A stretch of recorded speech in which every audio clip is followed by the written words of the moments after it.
Então, boa noite. Nessa aula nós vamos continuar acompanhando esse desenvolvimento da antropologia simbólica impulsionado por uma série de fatores, mas principalmente pela influência da escola sociológica francesa, tal como ressignificada ou recriada por Lévi-Strauss, e o impacto que essas ideias de Lévi-Strauss vai ter vai ser um impacto enorme, e o que nós vamos ver hoje é algumas dessas ressonâncias e desses impactos na antropologia social britânica a partir do fim dos anos 50. Há uma série de ressonâncias em autores como Edmund Leach, Mary Douglas, mas também Victor Turner e Max Gluckman, que não seria possível abordar num curso apenas. Eles mereceriam um curso à parte. Então, muito do que nós vamos ver aqui é produto também de certas portas para um diálogo com a antropologia francesa que foram abertas pelo Evans Pritchard, tá? Opa, deixa eu moderar um pouco aqui. Foram abertas pelo Evans Pritchard, que é, como você sabe, o principal antropólogo inglês depois de Radcliffe Brown e Malinowski. A Mary Douglas foi a aluna dele, o Edmund Leach foi aluno dele, mas também o Edmund Leach sofre influência de Malinowski.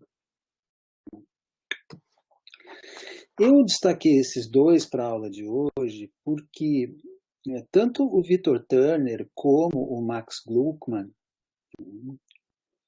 eles vão seguir a tradição funcionalista em antropologia, ainda que implodindo essa tradição por dentro, né? Porque a tradição funcionalista clássica, essa hardcore, essa tradição funcionalista do Radcliffe Brown, sobretudo, ela tinha uma dificuldade imensa em integrar o tema do conflito em suas pesquisas e reflexões.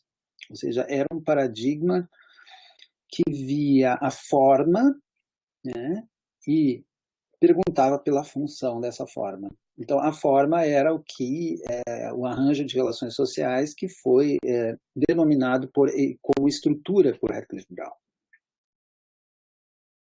E aí, assim, nem tudo se sabe, por exemplo, na biologia, nem tudo que tem forma tem necessariamente uma função.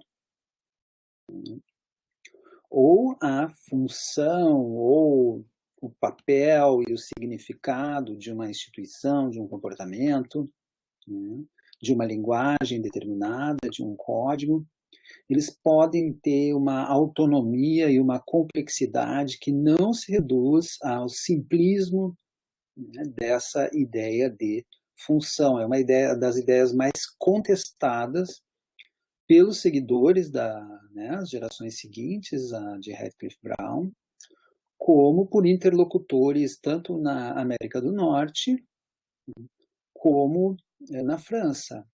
Isso deu origem a um movimento, né? Hoje em dia se diria que é uma virada, né? Como a virada ontológica, a virada linguística, a virada afetiva, a virada material, a virada praxeológica nos anos 70. Porque naquela época nós entendíamos os paradigmas em antropologia como escolas. Né? E hoje em dia se usa a linguagem dos movimentos e das viradas, né? Isso é um pouco uma moda, mas é também um sinal dos tempos, né? Que não se acredita mais que se possa entronizar um paradigma ou uma escola. São questões que são colocadas muito mais do que uma pretensão de estabelecer um cânone científico, como foi a do funcionalismo de Radcliffe Brown. Então veio o Evans Pritchard com sua objeção humanista e que começa a dissociar o projeto da etnografia de ser um espelho sociológico ou nas ciências sociais do rigor das ciências naturais e da unicidade da verdade, e começa a, enfim, chamar atenção para a necessidade de se entender melhor o ponto de vista dos nativos, de relativizar esses modelos à luz de experiências que se encontram em campo. Então é uma época que é marcada, como eu já disse em outras aulas, também pelos movimentos de descolonização nas antigas colônias. E vocês sabem que é o país que mais demorou a conceder a liberdade para suas colônias, e essa liberdade foi conquistada por uma guerra, foi Portugal. As guerras coloniais dos anos 60. Tem um ensaio excelente do grande historiador inglês Perry Anderson sobre a colonização portuguesa, onde ele discute isso, esse historiador marxista de extrema importância, que era irmão de um outro historiador chamado Benedict Anderson. O Benedict Anderson escreve um livro que é fundamental para se entender o papel do Estado-nação na modernidade, que se chama Comunidades Imaginadas. Mas, enfim, esse tipo de ênfase no colonialismo, nas guerras, nos processos de dominação e na economia, é uma ênfase um pouco diversa, né, da ênfase do estruturalismo. O estruturalismo ele vai pensar as suas estruturas e a própria noção de cultura como linguagem, como sistemas simbólicos. Ele vai ter uma dificuldade muito grande de dialogar com essa interpelação da história e do conflito, que era uma dificuldade que já tinha no funcionalismo. E essa interpelação ao estruturalismo, ela vem majoritariamente da esfera marxista nas ciências sociais. Ela vem de um grande especialista em sociedades camponesas, chamado Eric Wolff, um norte-americano. Ela vem de uma série de filósofos e historiadores e antropólogos franceses. Então, Louis Althusser, um especialista em escravidão, na antropologia da escravidão, chamado Claude Mellassou. Ela vem de um africanista chamado Georges Balandier, que é quem entroniza a noção de terceiro mundo a partir dos anos 50. E ela tem também como um dos principais críticos, mas ao mesmo tempo alguém que tenta fazer uma ponte entre esse caráter crítico do marxismo e ao mesmo tempo desvendador de estruturas socioeconômicas e ideológicas ligadas aos processos coloniais, né, que é um cara que está na ativa, que é um grande antropólogo, muito próximo a Lévi-Strauss, que se chama Maurice Maurice, né, Godelier, que é um dos principais responsáveis pelo desenvolvimento de uma economia marxista, né, do encontro dos temas da economia marxista, da economia política, com o problema das sociedades primitivas. Se pensava, as sociedades primitivas têm dominação, mas quem é que produz, quem é que é dominado, as relações de produção são feitas por quem? São feitas por parentes, elas são feitas para consumo, elas são feitas para produzir presentes, elas são feitas para serem produzidas na própria unidade doméstica e, portanto, o mercado, a noção de mercado, né, capitalista, o mercado pré-capitalista não tem essa preeminência, essa importância, o que tem importância é a economia da dádiva. Então, há muitas das preocupações que vão convergir para fazer um forte debate entre estruturalismo e marxismo nos anos 60. E isso rendeu frutíferas colaborações e alguns trabalhos, eu tenho vários deles aqui, eu acho um assunto muito interessante, né?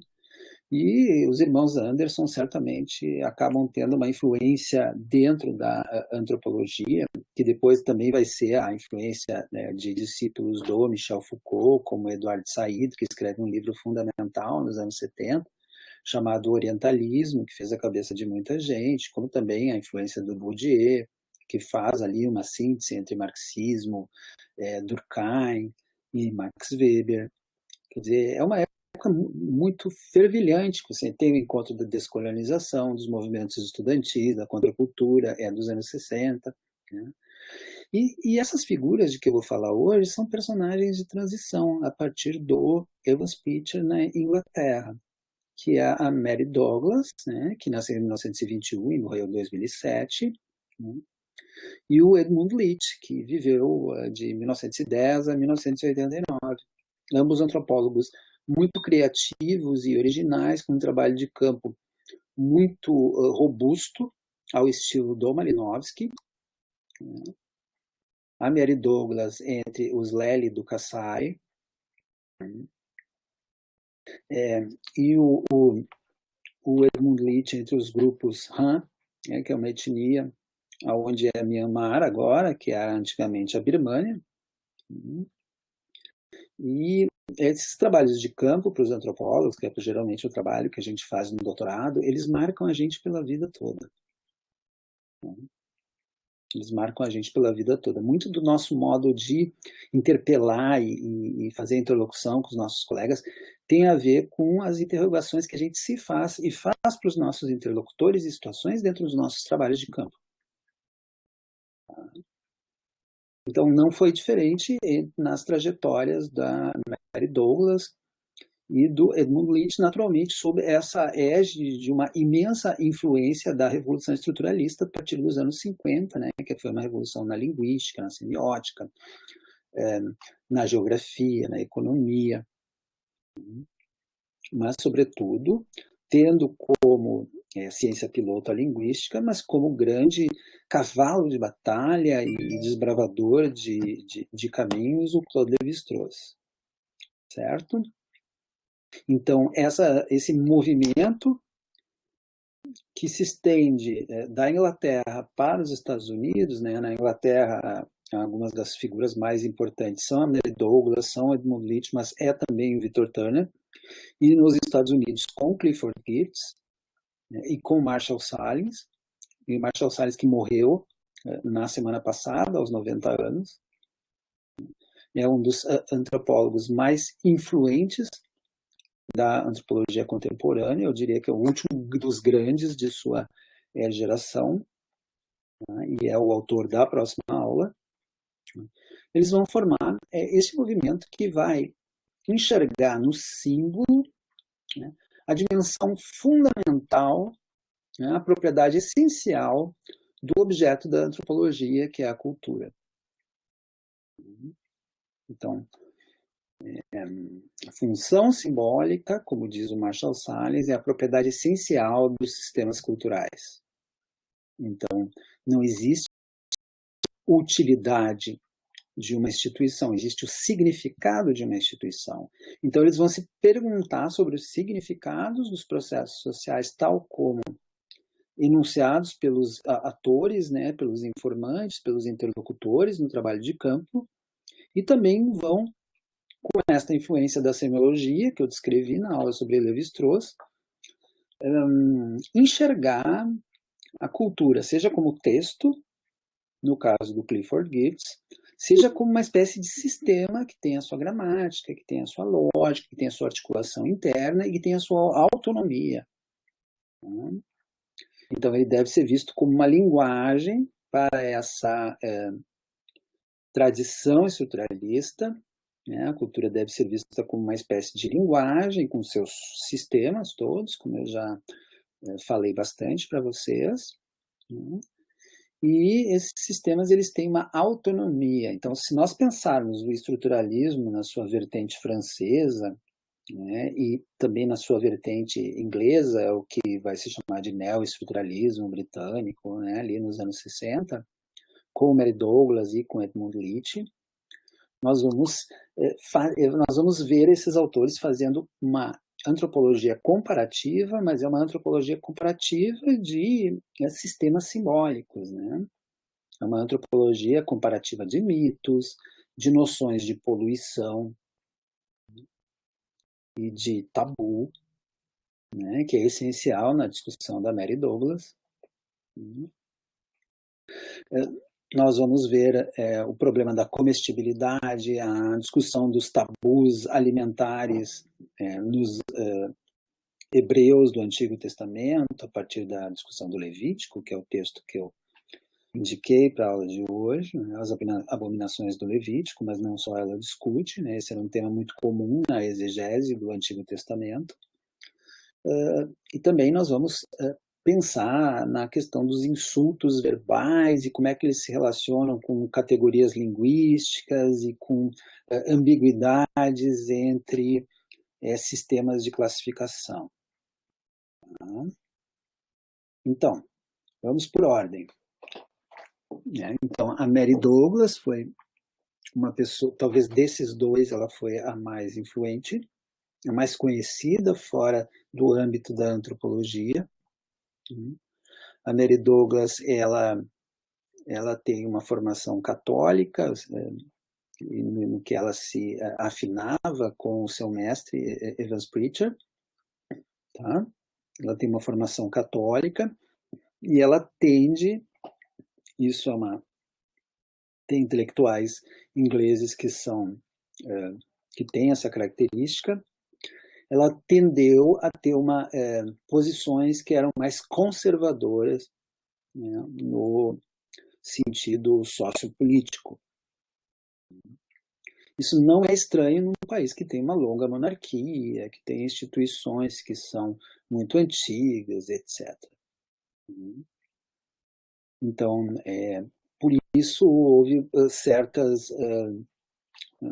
certos ruídos entre Mary Douglas e outros antropólogos mais jovens, mais críticos de outras gerações, nem sempre muito explicitados, mas eu ouvi isso da boca de um orientando da Mary Douglas, que foi um antropólogo fundamental, ele está vivo ainda, mas já está aposentado, no debate brasileiro, que é o Peter Fry, né? Tanto no debate sobre religiões africanas no Brasil, como sobre a discussão de gênero e homossexualidade, que ele foi um dos pioneiros a levantar essa discussão nas ciências sociais nos anos 70 no Brasil.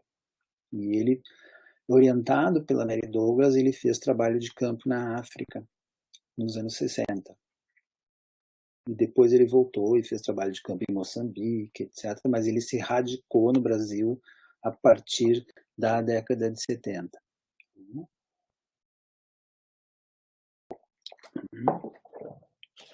A Mary Douglas, esse trabalho Pureza e Perigo que ela faz depois do trabalho de campo na África, entre os Lele do Kassai, que é um povo, atualmente a região é o Zaire, na época o domínio era belga, era um domínio colonial, e ela foi esse povo porque era um povo que ficava isolado nas montanhas e havia uma espécie de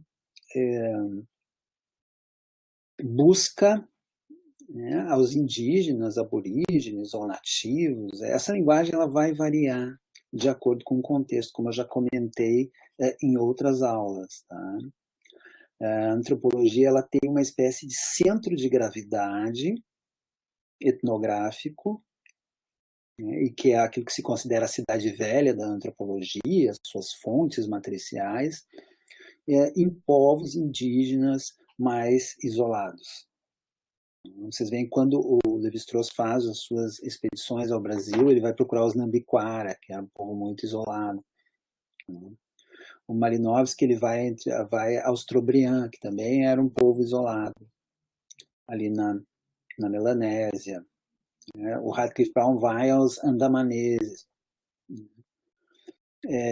Os povos que o Evans Pritchard estudou não eram tão isolados assim, né, mas eram de dificílimo acesso, levava meses para chegar no seu trabalho de campo. Então, isso vai refletir uma busca que se chamou depois pela sociedade primitiva original. No Brasil, houve um pouco essa... Bom, no Brasil não era difícil você encontrar, até um tempo atrás, grupos indígenas isolados.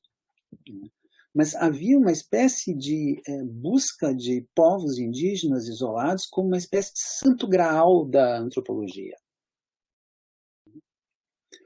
O santo graal, isso não é estranho eu falar do santo graal, porque o santo graal é uma busca pela pureza. Isso tem tudo a ver com a aula de hoje, né, na discussão do Pureza e Perigo, que é esse livro fundamental dos anos 60 em antropologia. Esse livro foi influente fora da antropologia, eu vou voltar a isso. Mas, de alguma maneira, os antropólogos imaginavam, e não sem alguma razão, se eles pudessem encontrar exemplos de alteridade radical, de modos de funcionamento, de casamento, de cosmologia, hoje em dia se diz também ontologia, que fossem radicalmente diversos do Ocidente, eles estariam mostrando possibilidades originais da humanidade se apresentar como sociedade e como cultura. Então, a busca da Mary Douglas pelos Lely do Kassai, ela tem a ver com isso, a ida do Edmund Leach ali nos anos 40, a um povo das montanhas, né, muito isolado nesse país tão conflituado atualmente, que é o Myanmar, que vocês devem ter ouvido falar, porque aconteceu um golpe por duas coisas, né? Porque aconteceu um golpe de Estado há pouco tempo atrás, um golpe militar clássico, e porque houve um processo de limpeza étnica de uma minoria muçulmana que vive na fronteira de Bengala, né, de Bangladesh, né, que são os Rionga. Me enganei do nome, mas o importante é esse processo de limpeza étnica, e que a gente pode achar estranho, porque é um país budista, mas é um país nem todo budismo concorda com aquele tipo idealizado de budista como um amante da compaixão e da paz. A história é muito mais complicada. Mas, enfim, foi lá que nos anos 40, ainda sob a regra colonial inglesa, e antes e também ali era a época do conflito da Segunda Guerra, o Edmund Leach fez o seu trabalho de campo nas montanhas entre povos que eram mais isolados, que no passado, inclusive, tiveram escravos, né? Que é ali que ele vai, nesse livro que ficou clássico, que é Os Sistemas Políticos na Alta Birmânia, né? Que era assim que se chamava, Birmânia, ele vai fazer o seu trabalho de campo e vai fazer fortes críticas ali ao Lévi-Strauss, ao modo como o Lévi-Strauss entendia os sistemas de parentesco. Não é a ênfase da aula de hoje, que a ênfase da aula de hoje é sobre antropologia simbólica. Tá? Então, para partir para Mary Douglas, né, sendo ela uma pessoa que tem uma formação católica e que, enfim, ela menciona no início de seu livro o professor Srinivas e o professor Steiner, um brahmane e um judeu, que lhe ajudaram a entender esse problema que ela vai discutir, que é o problema da pureza, e ela vai ter uma teoria a respeito da pureza e da desordem e da sujeira, que ela vai, que é uma teoria que confere um papel fundamental, né, para essas noções que geralmente elas não são muito refletidas, não há muita reflexividade a respeito do que seja sujeira, né? A sujeira parece ser aquele conceito primitivo, né?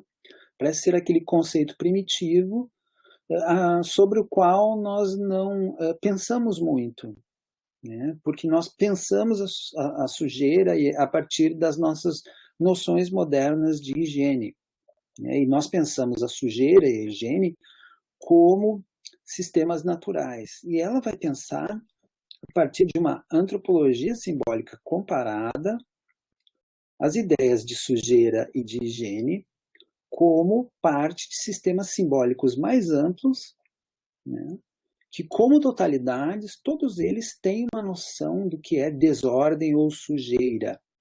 E o que ela vai dizer é que as noções de desordem ou sujeira, elas são sempre relativas. Elas são sempre relativas. Né? E através dessas noções, e também da noção de tabu, ela vai tentar entender, né, o cerne de um sistema simbólico. Ela vai tentar entender isso pela discussão da higiene, ou então pela discussão lá de povos africanos, e na parte que nós trouxemos a indicação bibliográfica, pelos tabus e abominações do Antigo Testamento, do Levítico, que é quando Deus passa no Levítico, através, que é o que diz na história da Bíblia, ele passa a lei, e a lei para Moisés, e Moisés transmite essa lei, que não é apenas os 10 mandamentos, embora os 10 mandamentos sejam uma espécie de origem mítica, né? Mas ali você tem leis a respeito do que pode e do que não pode ser comido, por exemplo. Tem leis a respeito da higiene do corpo. Né? E a ideia de higiene, eu estou falando de higiene, né? A ideia de limpeza era vista como uma espécie de ritual de santificação. Por exemplo, para você fazer um sacrifício, você tinha que manter o seu corpo dentro de um padrão, né, purificado. Quer dizer, a higiene era associada com purificação. Então, enfim, nesse livro, o Levítico, há um conjunto de prescrições sobre como o povo de Israel, na sua aliança com Deus, deve constantemente estar fazendo condutas e comportamentos, e evitando outras condutas e comportamentos, para reforçar ou manter a santidade, ou para não conspurcá-la com o pecado, com a impureza. Essa impureza ela pode ser uma impureza ritual, ela pode ser uma impureza ritual, por exemplo, tocar num cadáver.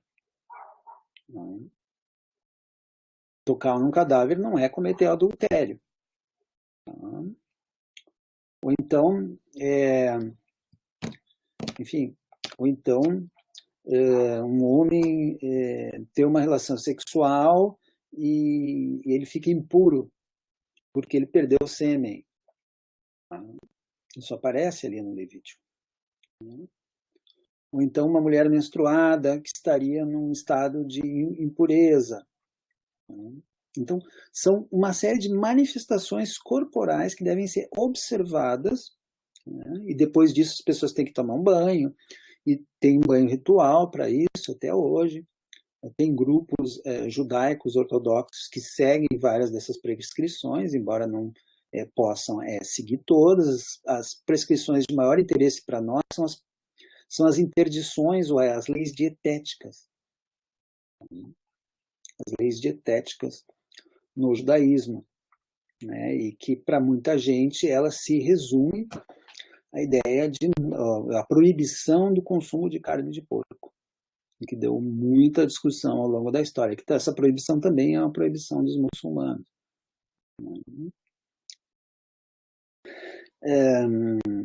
Mas então, se tem leis que são da ordem ali do corpo, que são proibições e purificações rituais, né? Então tem pecados que são pecados da interdição de certos rituais, por exemplo, tocar num leproso, tocar num morto, né? Tocar numa mulher menstruada, um homem ejacular. Quer dizer, eles ficam em um determinado estado de pecado que tem um tempo, né? Às vezes é de um dia, para a purificação, mas existem rituais, existem rezas, banhos, etc., que se destinam, né, à purificação. Essa purificação não seria possível entrar numa cerimônia religiosa, por exemplo. Ou não seria possível a um homem participar de uma batalha, porque Deus no Antigo Testamento ele se expressa muito também numa ética militar. E essa ética militar, ela tem a ver também com essas condições de santificação, porque uma batalha poderia ser comprometida se um homem na véspera da batalha tivesse uma relação sexual, por exemplo. Então ele era mandado embora. Ou então se ele tocasse numa prostituta, né? Tocasse numa prostituta, porque eram consideradas mulheres impuras. E aí tem uma discussão interessante, que é da condenação de Jesus, porque Jesus, do Novo Testamento, ele vai deslocar essas impurezas que são rituais e morais, né? A moral são os comportamentos que estão nos 10 mandamentos. Por exemplo, não cometer adultério, não roubar. Né?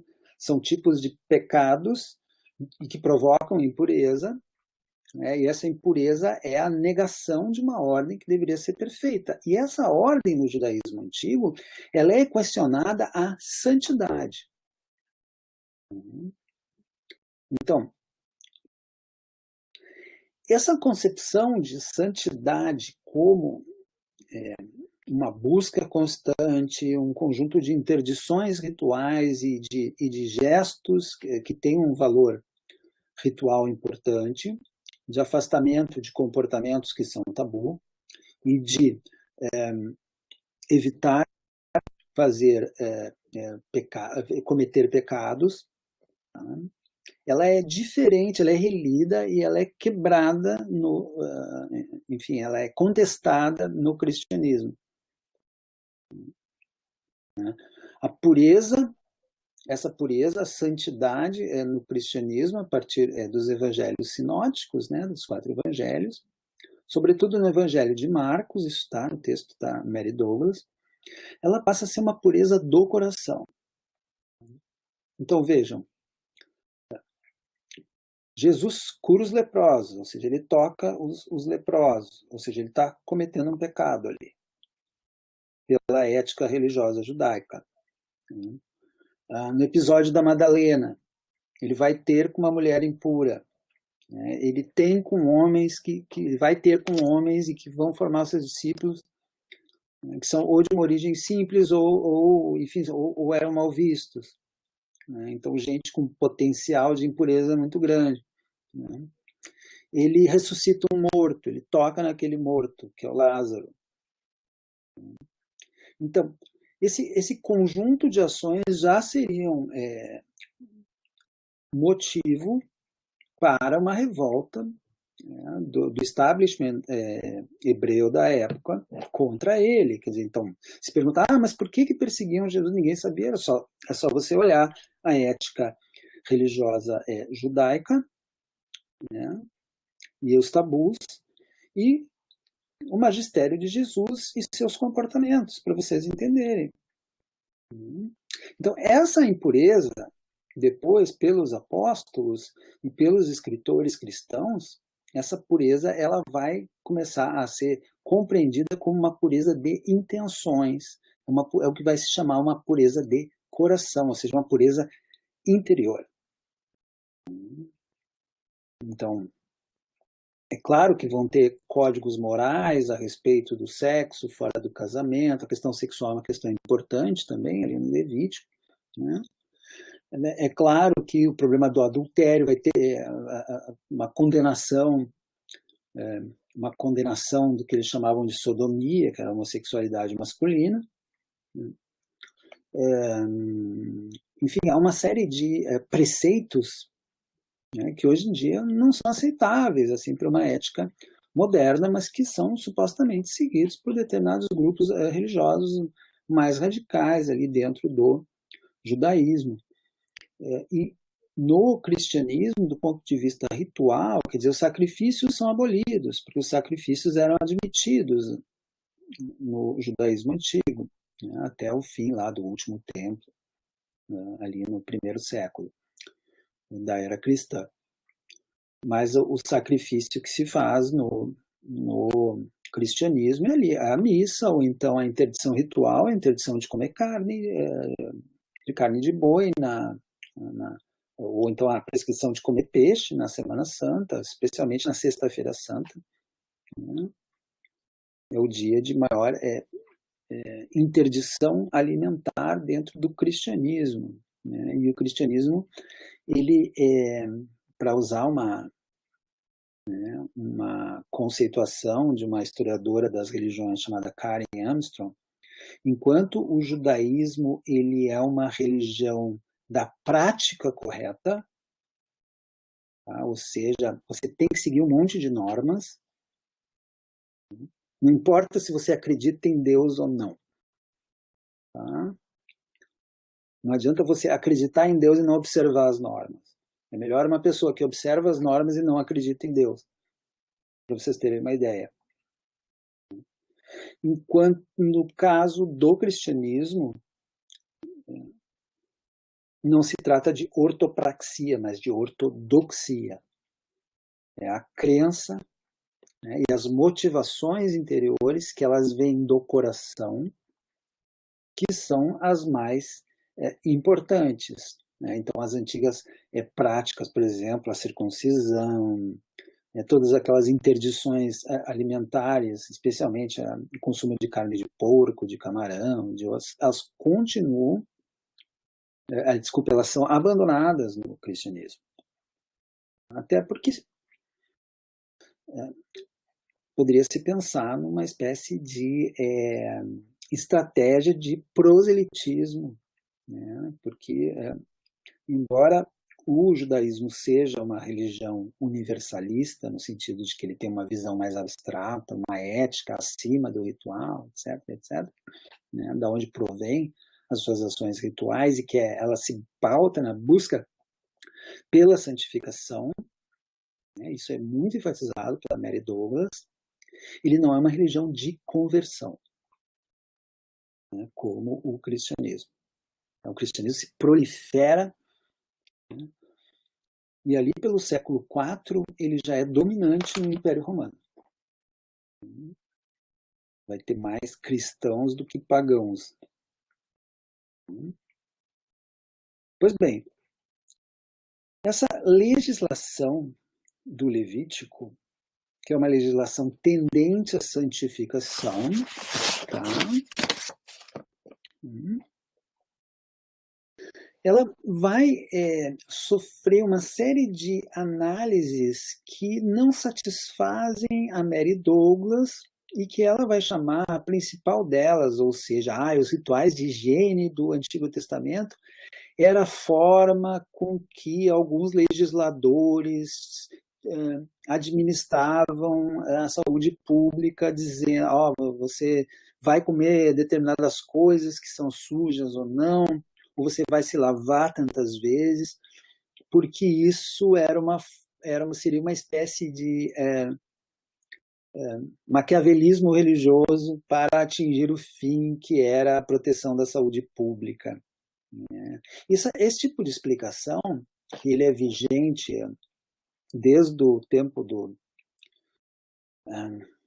mundo antigo, né, esse tipo de interpretação, ela vai chamar de materialismo médico.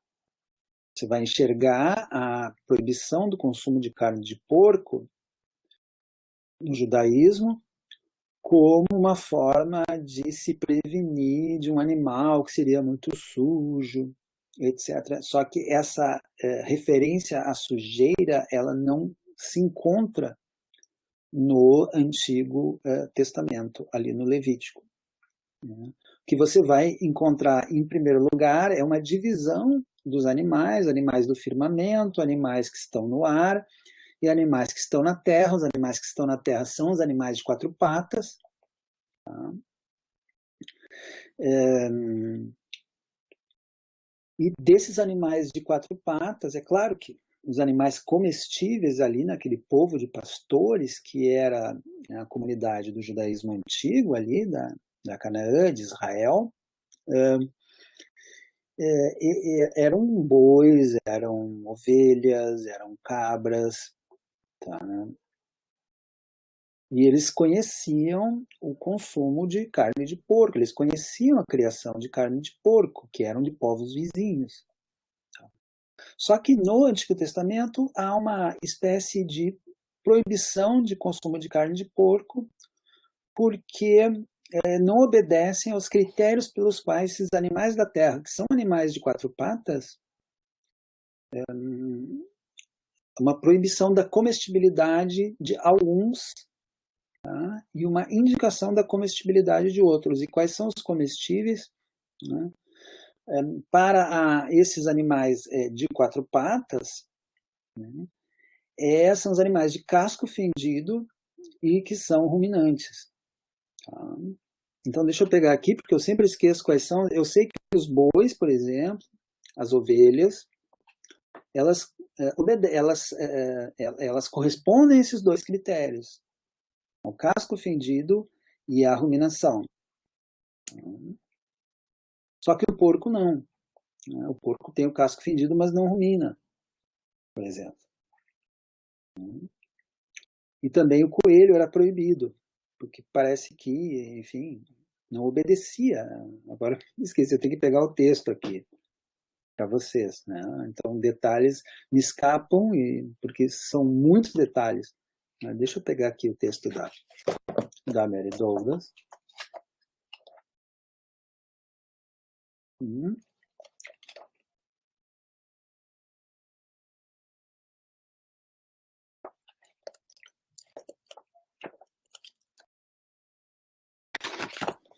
E aí, por exemplo, de animais marinhos, e vocês veem que tem um pouco a ver com essas características, mas no caso dos animais marinhos tem a ver também com um certo tipo de movimentação. Por exemplo, os peixes, só aqueles peixes que têm barbatanas e escamas, né, que entram na dieta judaica. Então, são certos tipos de peixe e não outros. Então, camarão, por exemplo, um fruto do mar, não pode na dieta judaica, que não corresponde a esses critérios que os animais aquáticos deveriam ter. Os animais que voam também não podem ser consumidos, os animais selvagens também não podem ser consumidos. E o que a Mary Douglas vai dizer é que nenhuma das explicações correntes, essa explicação do materialismo médico, a explicação das características intrínsecas do porco, elas não são suficientes, nem de acordo com o conhecimento da época, que conhecia certamente a criação de porcos, e nem fazem sentido você pensar numa racionalização como alguns ecologistas culturais pensaram, como, por exemplo, eu lembro do exemplo clássico do Marvin Harris, um livro muito bem escrito, muito interessante, que é esse aqui, que é Vacas, Porcos, Guerras Bruxas, Enigmas da Cultura, onde ele tem um capítulo chamado Amigos e Inimigos de Porcos, que é esse antropólogo ecológico-cultural norte-americano, e ele vai dizer que era muito custoso do ponto de vista ecológico para aquele ambiente de um semiárido, quase deserto, fabricar, porque o porco, na verdade, ele consumia as mesmas coisas, ele é onívoro, consome as mesmas coisas do ser humano. E o custo ecológico da criação de porcos era muito alto, por isso a proibição religiosa, seria uma espécie de racionalização.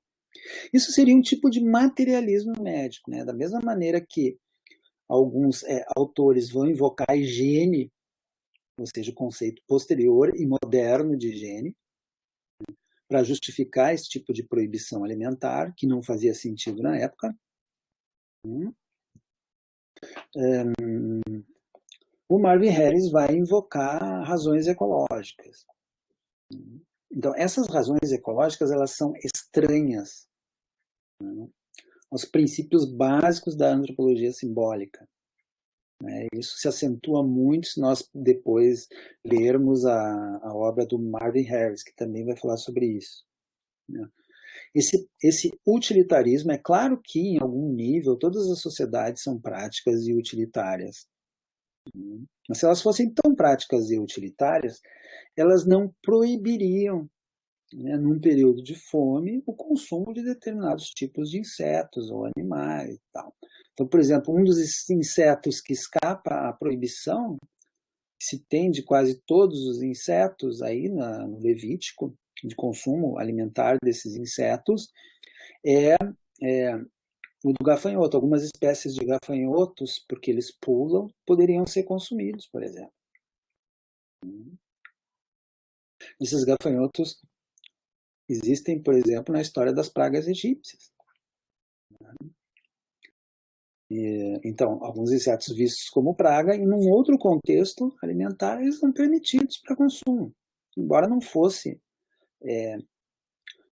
a dieta usual daquele povo ali do Antigo Testamento, que era, como eu dizia a vocês, é um povo de pastores, é um povo que criava, enfim, determinados tipos de ave, boi, né? Que criava, boi não tanto, mas era mais ovelhas e cabras. Uhum. Enfim, o que a Mary Douglas está dizendo como ponto central? Que, na verdade, não interessa tanto a explicação específica de cada detalhe dessas proibições, mas interessa o fato de que cada proibição e cada prescrição no sentido da santidade, ritual, moral, alimentar, corporal, é uma oportunidade, né, que o povo hebreu teria, né, de meditar sobre o conceito de santidade. Então, a proibição, na verdade, ela tem uma função simbólica muito mais forte do que a função utilitária, né, de um povo que é um povo baseado em mandamentos, em prescrições rituais, né, na observância de regras. Isso vale para todos os domínios da vida. Havia regras sobre como viajar, como se comportar, com quem comer. Esse tipo de regra de santidade ou de purificação, ele não é exclusivo apenas, né? Isso aparece em várias sociedades, né? Então tem uma meditação grande, uma exposição interessante sobre a purificação entre os brahmanes, né? Vocês se lembram da aula passada, da aula retrasada também, aliás, na aula passada, porque foi numa aula só, que era a aula de Louis Dumont. Né? E aí a Mary Douglas vai dizer, o puro e o impuro, eles não são categorias absolutas. Né? O que é impuro para um, ou num determinado contexto, né, pode não ser impuro num outro contexto. E aí tem um sistema muito sutil de regras e ao mesmo tempo rígido, é uma mistura do sutil com o rígido, entre o sistema de castas da Índia. Isso está descrito, eu poderia ler aqui, mas eu recomendo a leitura, né, no livro Pureza e Perigo.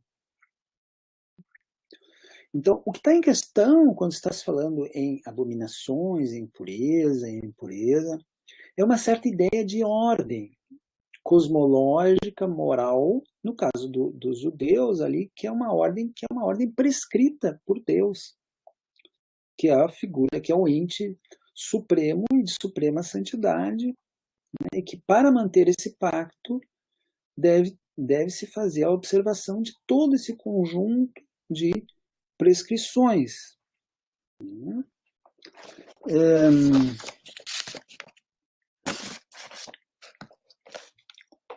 Então, para resumir o argumento da Mary Douglas, né, a sujeira nunca vai ser um evento singular, né, ela sempre vai se integrar numa estrutura de significados.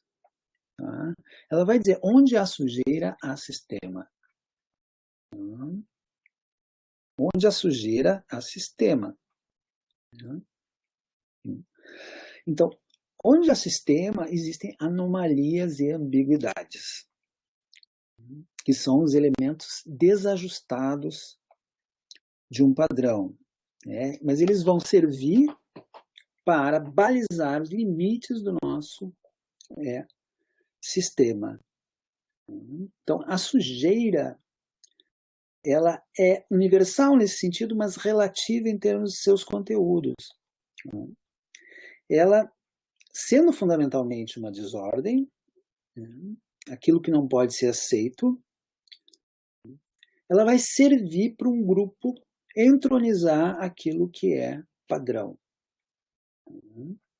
E o que é ambíguo, que é o tema da discussão do Edmund Leach, né, que o tabu ele vai se instalar nas ambiguidades dos sistemas classificatórios, é ali que vai se instalar a ideia de tabu, e é a partir dessas ambiguidades que vai emergir um conjunto de ofensas, né? Então, a sujeira está nesses elementos que, por exemplo, vão ser indefinidos entre o que é humano ou não humano. Por exemplo, as excreções ou fluidos que saem do nosso corpo, as lágrimas, o sangue, as fezes, o esperma, fluido vaginal, etc. O pus, as unhas. Tanto que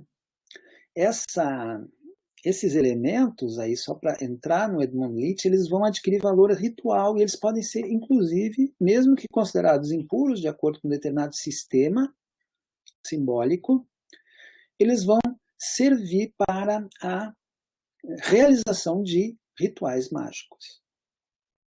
Então, a sujeira é como se a sujeira tivesse um poder, e esse poder se deve à sua situação ambígua do ponto de vista de um sistema simbólico, do sistema de classificação que está no interior desse sistema simbólico. Tá? Eu falei bastante, eu vou propor um pequeno intervalo para a gente concluir depois com o Edmund Leach. Tá? Um intervalo de 10 minutos. Pode ser?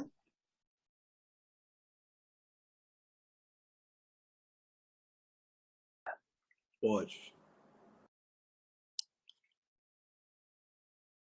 Vocês estão aí?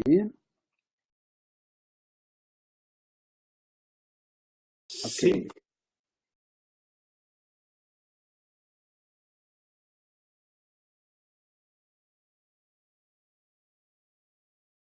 Bom, eu só queria complementar a primeira parte com alguns exemplos das aplicações dessa discussão sobre pureza e perigo, sobre sujeira e desordem. Certamente elas são inúmeras, né? Uma das primeiras manifestações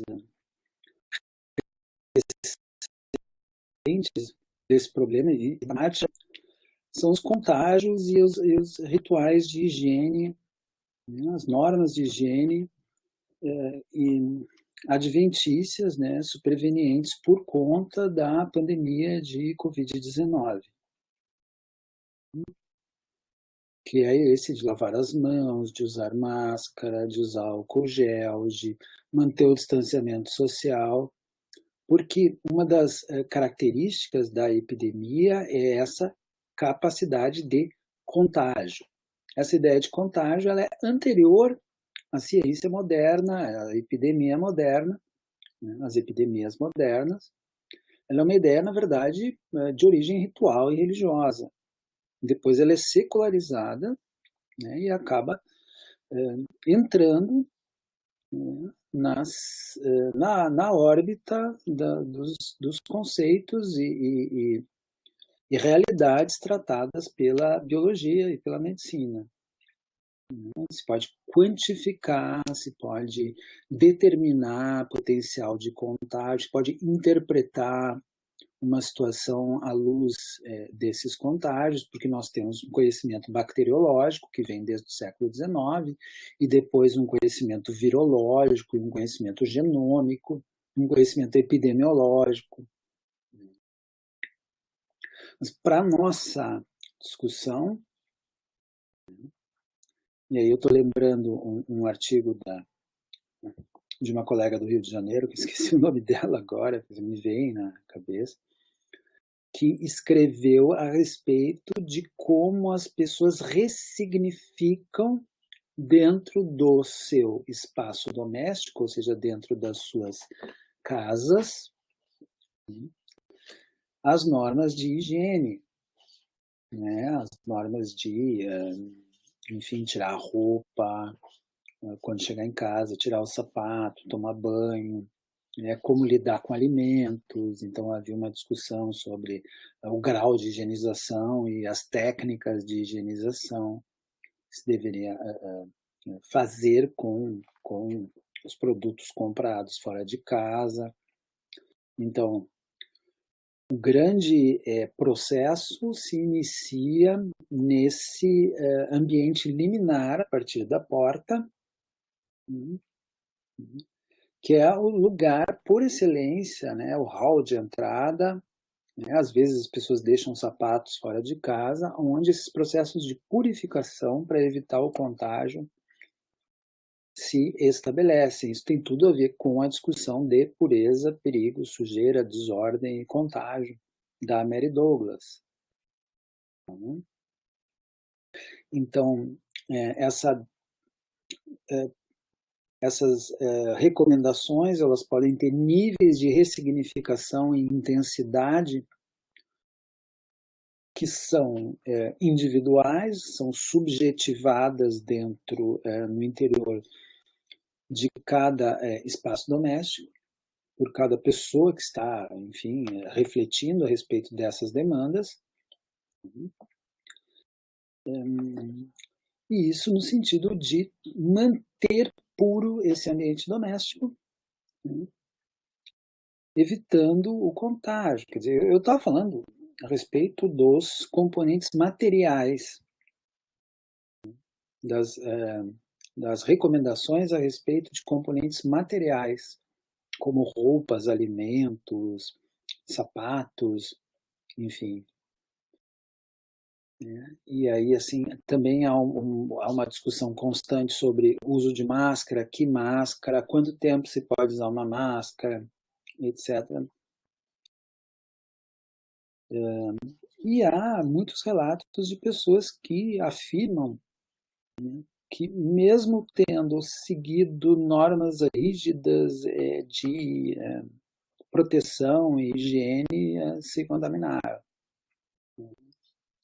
E aí existe uma discussão moral que eu já vi várias vezes em redes sociais. Mas tu disse que tu seguiu todas as normas, então como é possível que tu tenha te contaminado, te infectado, né? Sido infectado pelo vírus, né? Então, quando nós estamos falando de puro e impuro, nós não estamos travando um debate cognitivo apenas. Está se falando de normas que são morais. Vocês estão entendendo? O certo e o errado, eles vêm junto com o verdadeiro e o falso. Quando se está tratando de pureza, impureza, de ritual, de concepções de higiene. Um outro exemplo, a separação de lixo. A separação do lixo, ela visa, enfim, a estabelecer compartimentações dentro daquilo que não vai ser mais utilizado ou dentro daquilo que sobra. E essa separação, ela obedece a um sistema de classificação, que ele se baseia na oposição, na dicotomia entre o que é reciclável e o que não é reciclável. Então, isso é chamado, como a gente diz, o termo êmico, né, o termo técnico. Lixo orgânico é o que não vai ser reciclado. E o lixo reciclável, enfim, são garrafas, são potes, enfim, são uma série de materiais que supostamente eles vão ser reintegrados, né, aos usos sociais. E, portanto, eles são separados. Mas, ao mesmo tempo, pessoas que não separam lixo, elas podem ser fortemente admoestadas por pessoas que separam lixo.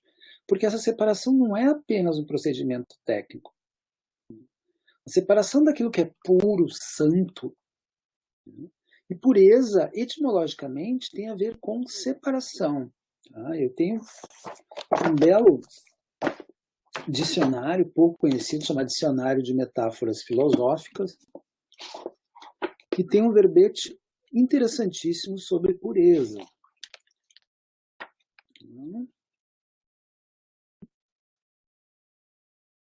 Onde o autor vai dizer que a pureza, em primeiro lugar, ela quer dizer limpeza, simplicidade, etc. Depois ela ganha uma interpretação religiosa, ela ganha uma interpretação química também, matérias quimicamente puras, etc., uma significação epistemológica. Mas, em primeiro lugar, essa significação ela é uma significação moral. Parte do metaforismo da pureza, nos diz o autor, faz parte do metaforismo da pureza o esforço para alcançá-la. A purificação em grego quer dizer catarsis. Em latim é purgatio, purgação, né? Da onde vem o termo purgante,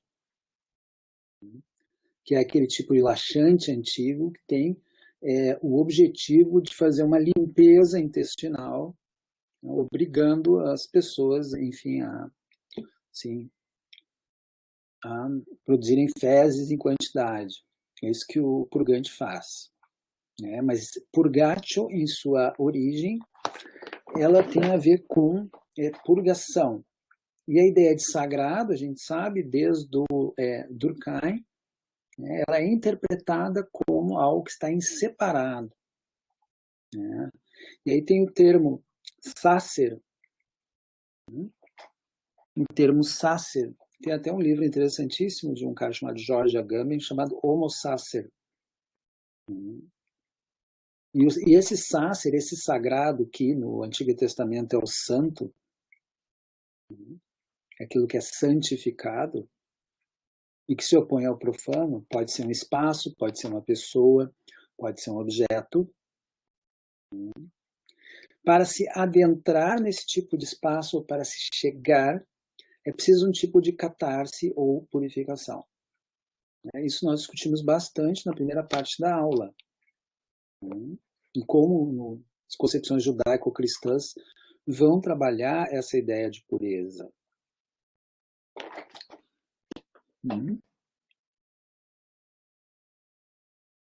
Mas também isso acaba sofrendo uma secularização a partir do iluminismo, e isso acaba chegando nas nossas concepções médicas de higiene, de lavar as mãos, de lavar o corpo, de evitar contaminação de alimentos.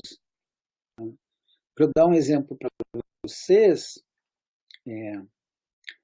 até 1906, nos Estados Unidos, não havia uma legislação sobre pureza de alimentos e medicamentos. Então teve um livro chamado The Jungle, que foi escrito por um escritor socialista que se chamava Upton Sinclair, que ele é de 1904 ou 1905, onde o Upton Sinclair ele fez um undercover, né? Ele estava disfarçado e ele trabalhou nos frigoríficos e matadouros de Chicago, que até hoje é um grande centro de produção industrial de carnes dos Estados Unidos, tanto suína quanto bovina, ou carne de frango também. E ali ele viu as péssimas condições, os trabalhadores dessa indústria da carne, aliás, até hoje são, no Brasil não é diferente, ali eram imigrantes, o personagem central é um imigrante ucraniano, sem uma formação maior, né? E é um trabalho muito que adoece muito as pessoas, porque é um trabalho muito difícil. As pessoas trabalham até hoje aglomeradas, daí que tem é o trabalho com maior índice ocupacional de transmissão de Covid no Brasil, é a indústria da carne. Mas o que o Upton Sinclair constatou em um lugar que ele chamava de Peckintown é que havia, por exemplo, restos de cabelo humano, ratos, tudo era misturado para fazer linguiça, por exemplo. Nada se perdia ali dentro. Então, isso provocou um grande impacto no público norte-americano, que não ficou tão impactado com as condições de semi-escravidão do trabalho na indústria da carne, mas que deu origem a uma das primeiras leis de segurança alimentar dos Estados Unidos, que é a Lei de Segurança da Carne, que é o ato que foi promulgado pelo presidente de 1906,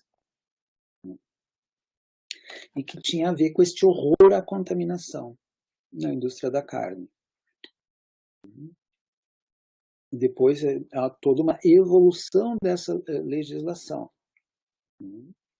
Então, da mesma forma, a separação do lixo, o consumo alimentar, quer dizer, a possibilidade de se estar ingerindo impurezas, né, nessas situações, isso causa bastante horror às pessoas. A possibilidade de se intoxicar, de se infectar com uma bactéria. Né. Então, por isso, é uma área de muito rígida inspeção alimentar, tá? Muito rígida inspeção estatal, certo? Um outro exemplo mais trágico e dramático é o uso desse conceito de pureza para o cometimento dos genocídios modernos, como, por exemplo, né, o conceito de raça, de purificação da raça, que deu origem no nazismo às leis de setembro de 1935, que são as leis de Nuremberg, que não sei se você sabe, aonde se proibia as pessoas de origem ariana, enfim, como os nazistas imaginavam que os alemães puros eram, de casar ou ter relações sexuais com judeus.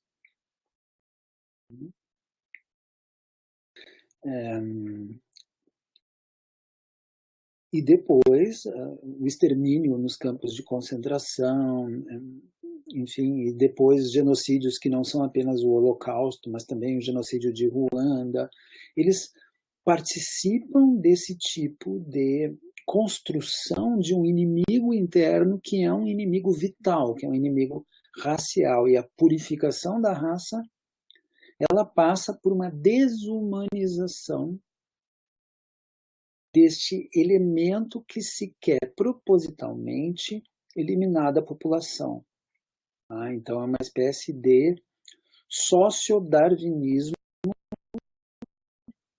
racista,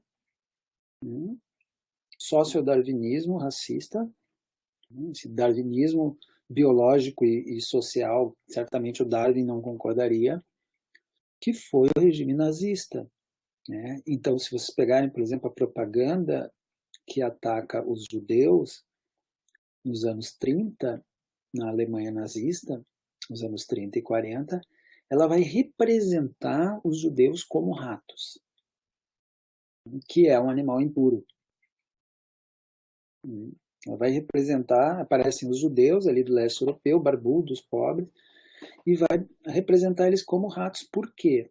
Porque a solução para lidar com esses ratos era uma solução química de eliminação através do uso de pesticidas. Tá? Tanto que usou o gás Zyklon B, foi usado para extermínio em massa nos campos de concentração. E em Ruanda, no genocídio de 1994, de uma etnia por outra, a etnia que foi alvo de ataques, e aí eu confundo se foram os Tutsis ou os Hutus, me perdoem, mas eu sempre esqueço os nomes, ela foi assimilada a baratas. Baratas, ou seja, você tem uma espécie de animalização do outro, e essa animalização ela se dá no sentido de equacionar esse outro que se quer eliminar a um animal impuro, a um vetor de doenças, etc., a um rato, uma barata.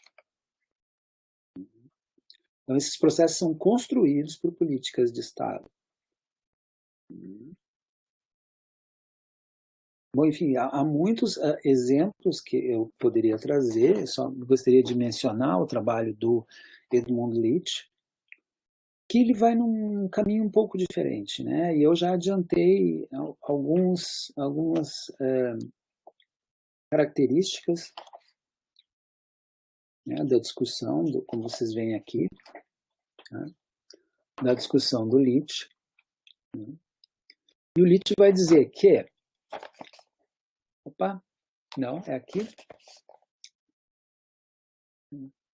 Se vocês pegarem a dicotomia básica entre natureza e cultura, que ela é tão importante para a nossa sociedade, e vocês verem aquela zona indefinida entre a natureza e cultura, ou entre o humano e o não humano, que é sempre uma zona de contato e interface, e aí ele vai mostrar que, na verdade, a classificação do que é comestível e do que não é comestível, ela vai seguir uma lógica homóloga à classificação de quem é parente, quem é casável e com quem você pode ou não ter relações sexuais, ou seja, é a classificação do incesto ou da casabilidade, para usar um neologismo, né? E que vai fazer com que, por exemplo, os animais de estimação, como cachorros, que do ponto de vista nutricional eles são comestíveis, aliás, em algumas sociedades asiáticas existe o consumo de, né, o costume da criação e consumo de carne de cachorro, né? Esse cachorro ele seja equacionado a uma espécie de parente, nós não consumimos parente. Então é essa zona de indefinição ou de mistura entre humanidade e animalidade, entre semelhança e dissemelhança, que vai estar na origem da ambiguidade que faz com que, de um lado, o cachorro seja não comestível, tá? Por outro lado, cachorro, cadela, bitch em inglês, sejam usados como ofensa. Então, ele vai aplicar também esse raciocínio a termos como porco, né? O porco que a gente consome, que pode ser usado como ofensa, alguém de costumes higiênicos, né, muito negativos, né? Esse porco, ele não é consumido, né, na Inglaterra na forma de um animal inteiro. Ele é consumido em partes, que são vendidas em açougues, e que elas não são chamadas de pig, que é porco em inglês, mas são chamadas de pork, né, que é a carne de porco. Então existe uma espécie de eufemização da relação entre o que é comido e aquilo que é a sua origem, o animal de sua origem, de forma que essas fronteiras estejam separadas. Tá? E aí ele vai dizer, olha, o porco ele tem alguns tipos de hábitos alimentares que vão ser onívoros e que vão imitar os hábitos dos seres humanos.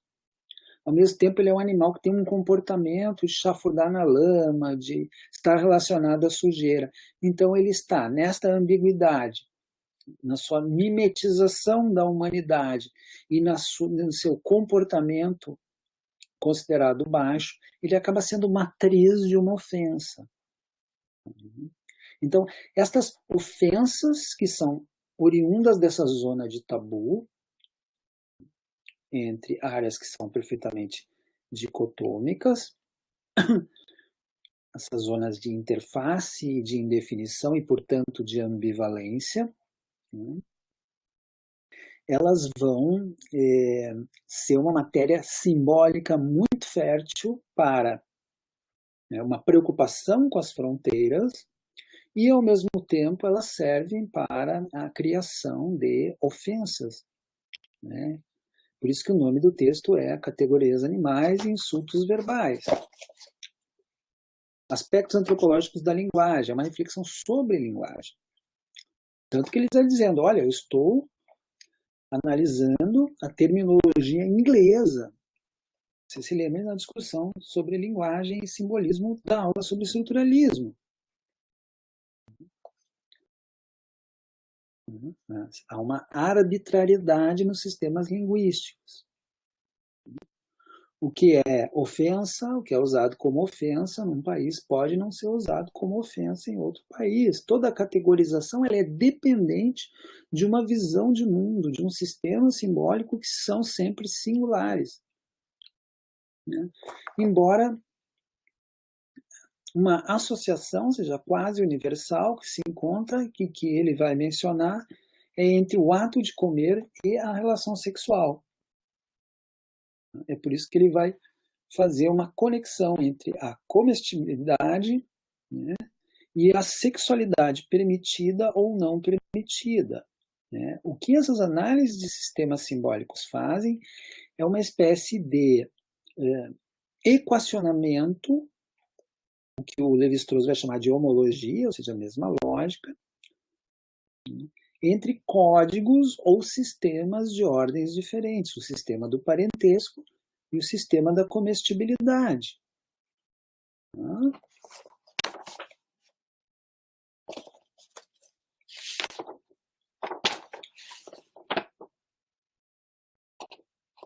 Tanto que ele tem uma passagem que é a estrutura do alimento, né, e terminologia do parentesco. E ele faz um grande esforço de classificação das categorias, entre categorias próximas, irmãs, que é uma categoria fortemente incestuosa, né, parentes em primeiro grau, a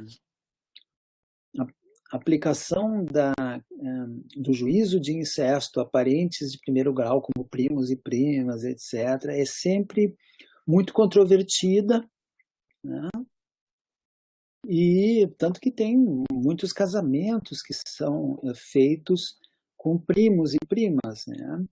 E não tem, vamos dizer, embora tenha uma aura de incesto para muitas sociedades, né, para outras menos, e às vezes o casamento com a prima do lado do pai é desejável, no caso, por exemplo, de sociedades árabes do norte da África, só que em outras sociedades você tem esse casamento permitido, mas o casamento ou a relação sexual com uma prima do lado da mãe pode ser considerado muito incestuoso. Quer dizer, cada sociedade vai fazer um recorte daquilo que é incesto e que é diferente, né, do que é considerado como incesto em outras sociedades. O que ele está dizendo aqui é que, num determinado grau, isso não é tão incestuoso quanto num outro grau. Aí ele vai dizer, olha, vizinhos, pessoas com quem a gente convive, que não são nossos parentes, são as pessoas casáveis em potencial ao qual não se atribui de modo algum a possibilidade de ser encarado como incesto, nem uma relação sexual e nem um casamento com essas pessoas. E ele vai comparar isso com categorias de animais e sua comestibilidade. Então, a categoria dos pets, animais de estimação, que estão muito perto, eles estão tão perto quanto um irmão está de uma irmã. Então, eles seriam fortemente não comestíveis. Está aqui na página 184. Aqui, ó.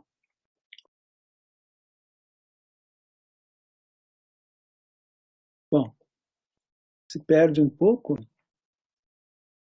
mas ele vai dizer, embaixo aqui, que os pets são muito não comestíveis. Número 2 é como, enfim, ele vai comparar ali com aquela categoria de primos, aqueles animais que são domesticados, mas eles não estão muito perto, como os pets. Farm animals, ou seja, os animais de criação, os animais de fazenda, ou animais de corte.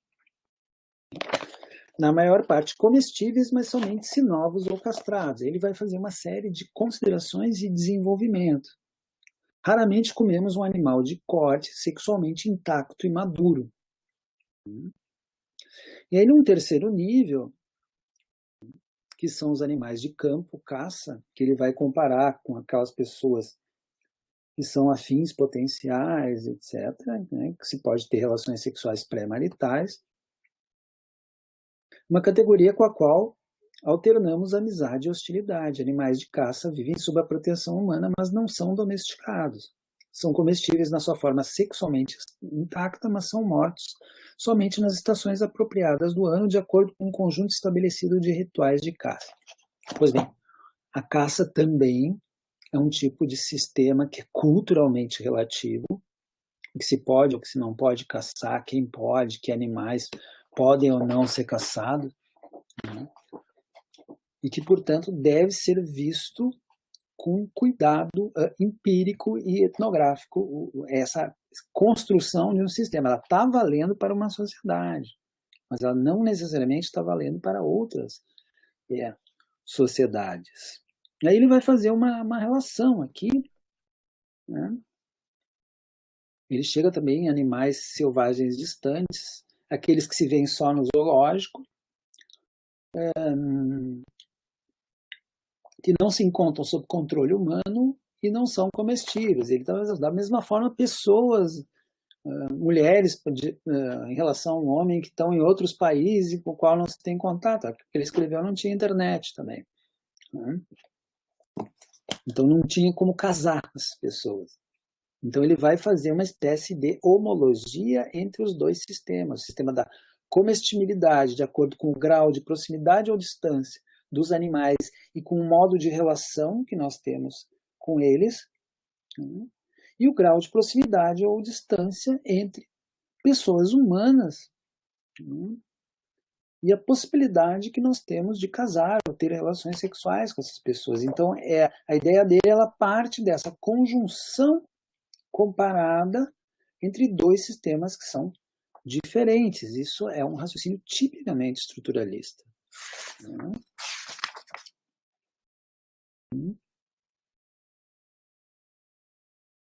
E aí ele chega, finalmente, aos insultos animais.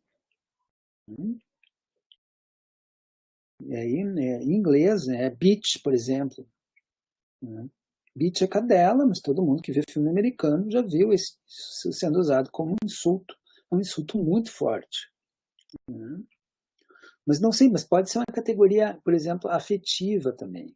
Kitten, né, gatinho ou gatinha. E ele vai dizer em inglês a ressonância da ideia de gato é uma ressonância feminina, enquanto que o cachorro, o ideal é o cachorro masculino, que isso é uma distinção de gênero aplicada a outras espécies para as quais há uma espécie de estereotipação de gênero, né, em que o gênero representa a espécie. O macho, o dog, evoca a masculinidade, cat evocaria a feminilidade, tanto que existe a palavra tomcat, que é o gato macho, né? E bitch seria um apelido da fêmea, né? Cadela. Mas partes desses animais, e também se aplica a aves, por exemplo, são usadas para construir apelidos a respeito da anatomia humana.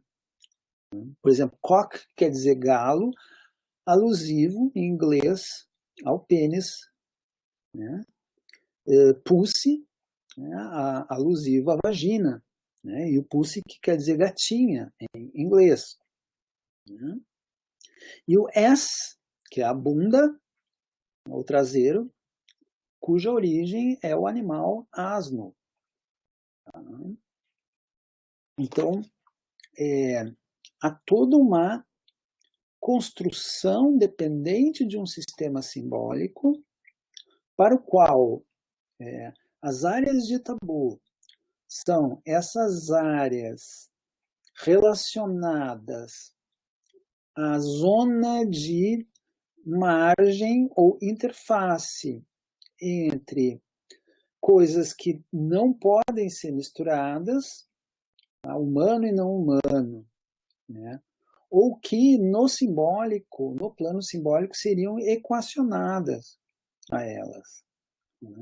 Então, né, sobre essas áreas de margem ou de ambiguidade, se atribuiria o tabu, né? Como, por exemplo, o tabu de não comer carne de cachorro. Mas, por exemplo, na Inglaterra tem um tabu de comer carne de cavalo não se vende no mesmo lugar que se vende carne de gado, por exemplo. Embora para os franceses, né, a carne de cavalo seja uma carne comum de ser comida.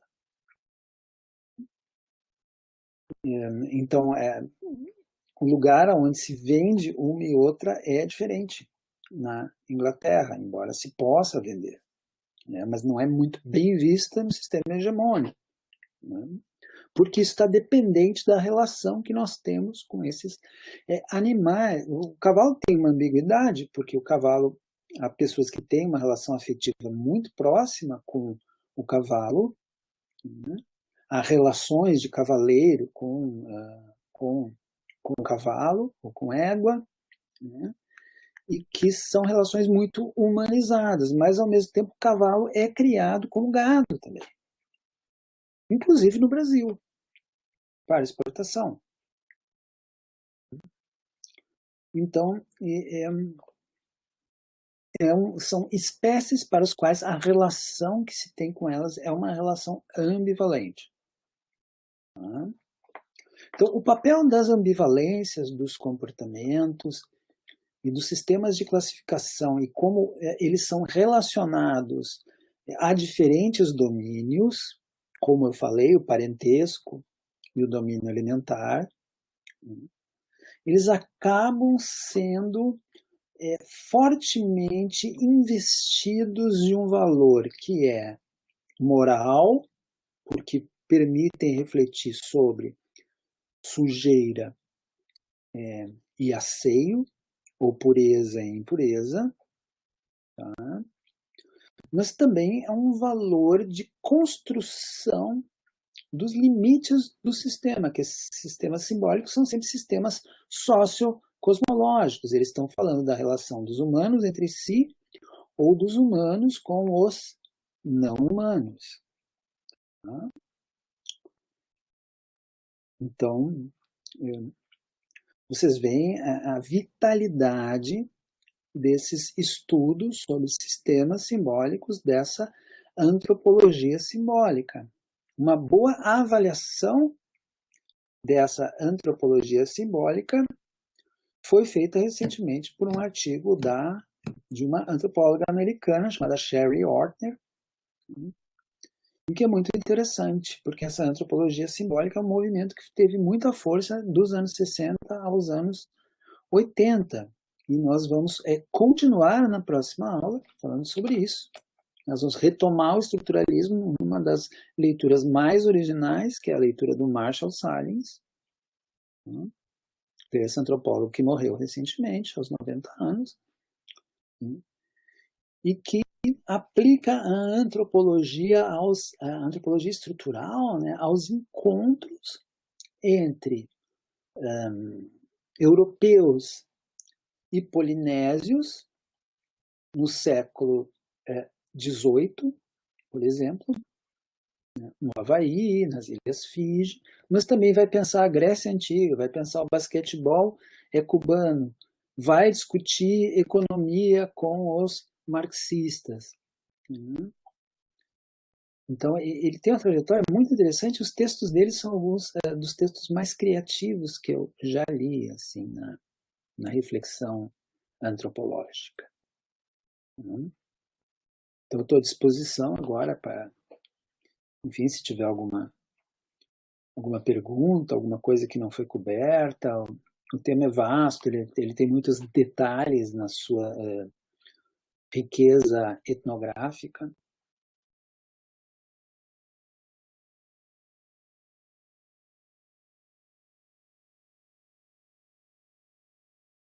Então, eu gostaria de reafirmar que eu vou ler, eu estou lendo os trabalhos de vocês, que são vários, né?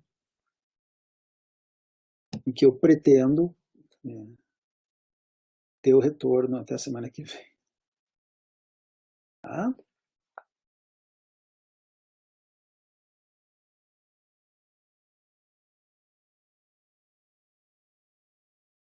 Bom, então, só me resta agradecer a paciência de vocês de ouvirem uma aula tão longa. Tá?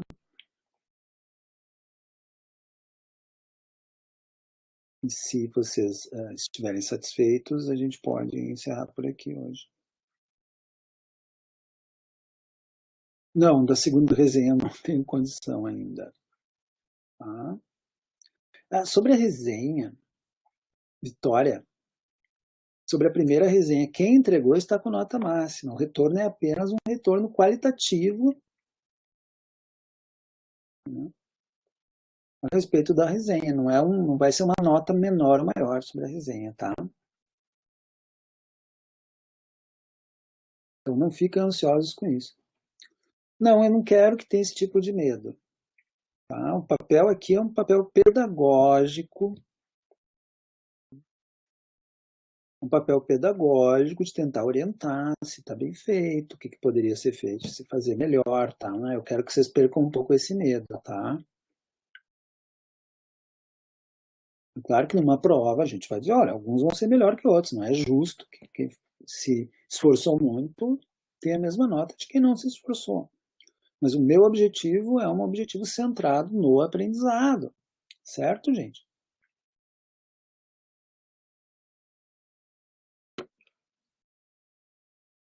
Então é isso. Então eu desejo uma boa semana para todos e todas, tá? E eu estou à disposição. Qualquer questão ou qualquer pergunta é só me perguntar ali pelos canais de comunicação.